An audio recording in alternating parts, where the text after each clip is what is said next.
Hi, my name is Jen. I am the human behind Pineapple Flags. Pineapple Flags is sort of a passion project. It's an enthusiastic exploration of community from my lens, and I am here in my office at work. This is one of the places that I really like to stop and think. And today I had soup for lunch.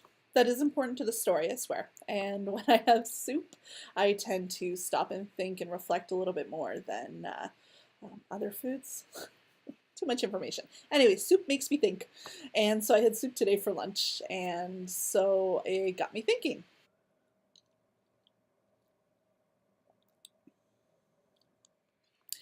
So this past weekend has been a bit of a doozy for me. I'm working on a project right now with a group.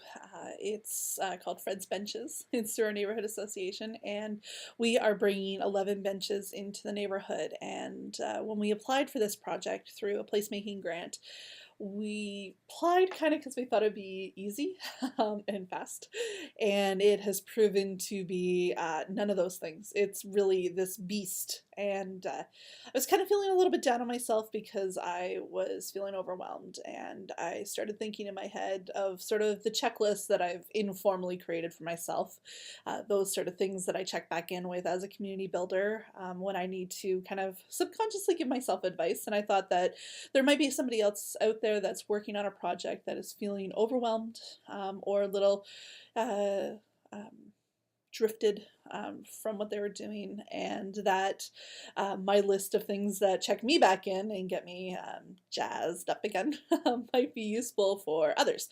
So I have four main things that I want to kind of talk about. The first one is most definitely admit when you need help. So this past weekend, I kind of had a moment where in the pit of my stomach, I was like, oh God, there's no way I can possibly pull this off.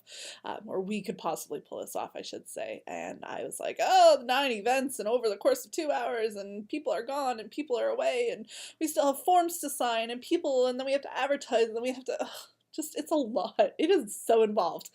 And so I asked for help. And usually when I ask for help, I reach out online because that's I don't know, there's just something comforting about me being able to reach a wider audience of people that are supporters and encouraging to me all at once. Maybe it's sort of like a love bomb coming back my way.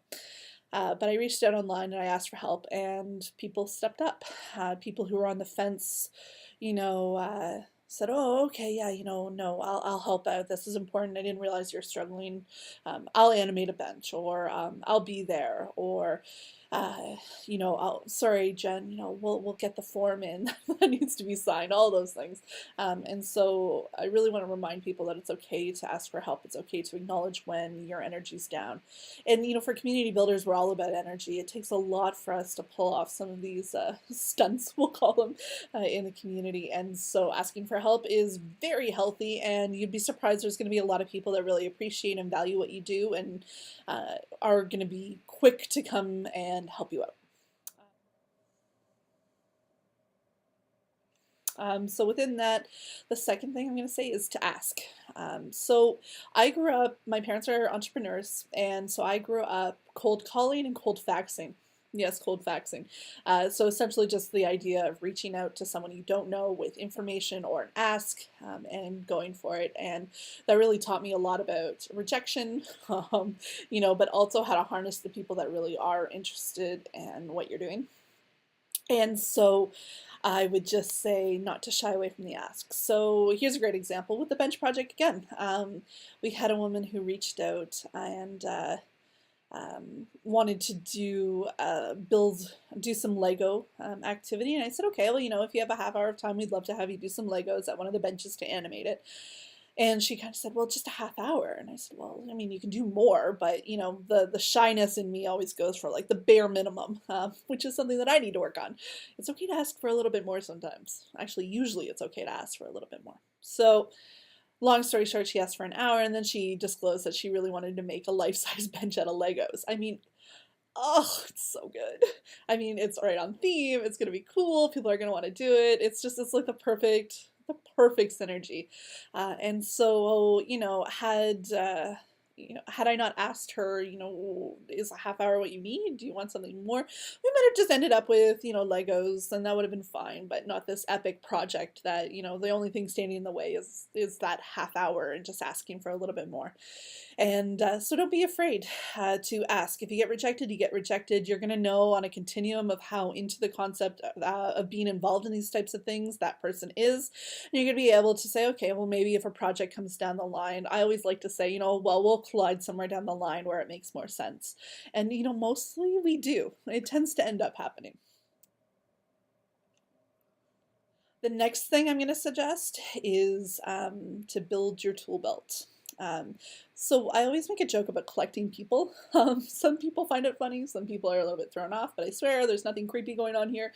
It's just a matter of when I talk and engage with people, I keep a registry in my head of some of the things that they're really interested in, what they're passionate about when it comes to community, any skills they have, any of that stuff. And really, more than anybody else, I like to collect champions. And those are the people that are at the front of the cavalry for your cause. They're the ones that are sharing it with their friends, with their neighbors. They're the ones that are really helping to push it along in a sort of, they're the momentum, really, whether it's a personal momentum to keep me going, or whether it's, or my team going, or whether it's specifically the project itself. So I have one of those. It's Wendy. I love Wendy. Wendy's actually going to be featured on my blog this week, which comes out on Wednesday. And Wendy is she's just so cool. She's definitely a champion. She's someone I keep at the front and center of my tool belt.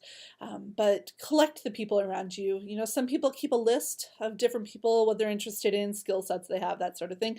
I like to try and keep it in my brain. I think that keeps me away from thinking that I'm just got this database of people to ask questions to, as opposed to really those authentic relationships, which is what's important to me in my community building.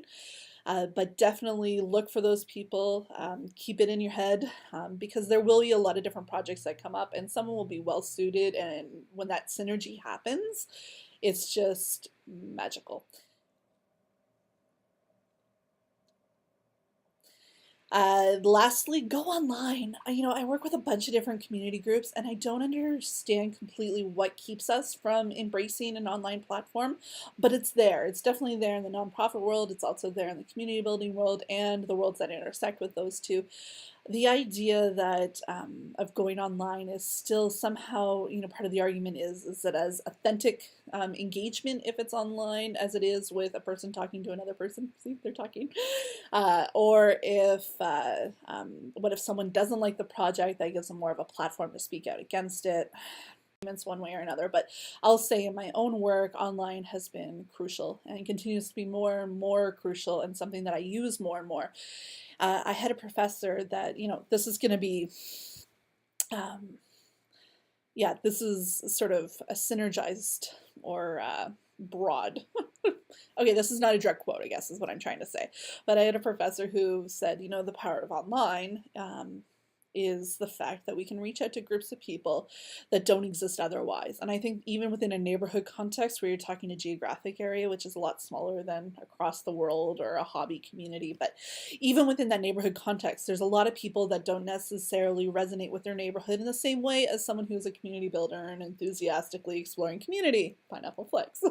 And for those people, being able to engage in an online platform might be a little bit more accessible. So they see something they really like, they're not sure if they want to participate, they have time to think about it, they can reach out. It's vulnerable, but it's not as vulnerable as me knocking on someone's door and being like, hey, you're a professional jump roper, will you do some jump rope for this bench? And you're kind of on the spot and it's a little awkward.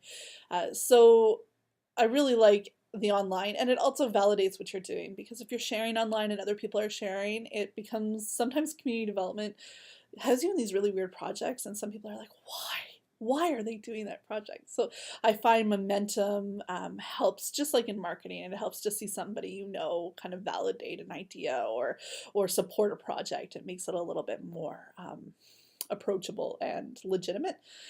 And then sort of lastly,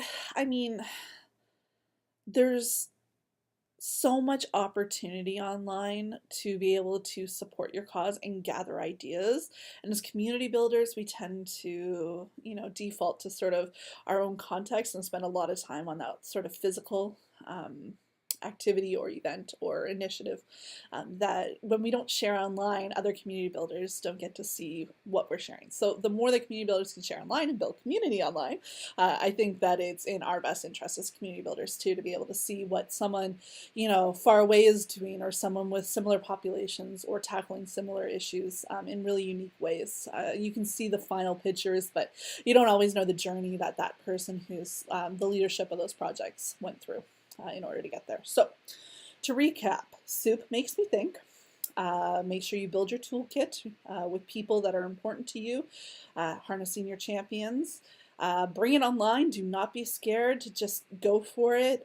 Amazing things happen online, and it will benefit you grossly in almost every single way. Don't forget to ask for help when you need help, personally in particular, and don't forget that most people are just, a message away from being involved. I know myself, I wasn't involved in any of this stuff until someone asked me to do an art exhibit for a music festival in my community, and I had no idea what I was going to do. I convinced myself I couldn't do this, and then I just took the plunge, and look at me now. I'm all in. So a lot of great community people are just one ask away, so don't be afraid to do it. I want to be part of your toolkit, so if I can help with any questions, or if you find inspiration, you want to touch base, you can do so on any of my social media channels. Twitter, Facebook, Instagram are all at Pineapple Flags. On my blog, which you'll see in the description below, or on this video. But let me be one of your champions. I'd love to hear what you're up to. I'd love to lend any advice from my own experience if it's needed, or just hurrah you if that's what you need in the moment. Thank you, and I'm looking forward to seeing what people come up with over the summer in terms of community building projects in their neck of the woods.